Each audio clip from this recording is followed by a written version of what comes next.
The biggest surprise was we went over there to fight what was a guerrilla war, and very shortly after we got there, we were fighting a conventional North Vietnamese Army. Well, I went to Gonzaga University. I was a political science major. I studied Southeast Asia. I studied the politics of North Vietnam, and studied the politics of South Vietnam.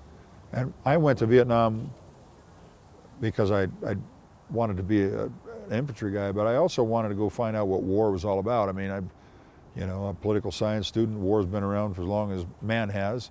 So what was this fascination? Why is so much written about war?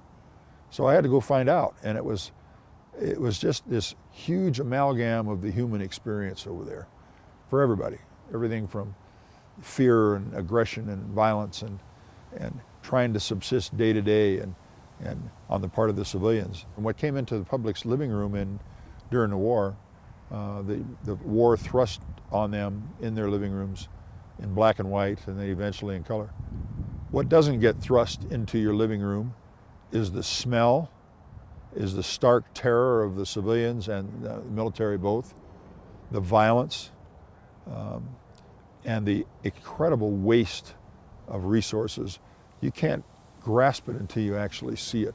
Big thing that happened that was overall was that the draft had started going strongly in about '65, and so we went from an all-volunteer paratrooper unit that knew what they were getting into to having all these young guys coming over that were draftees.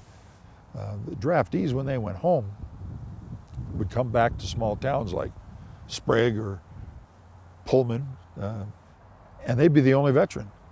So a person would be in uniform one day, and next day he's out on the street. To me, they were the real heroes of the Vietnam War.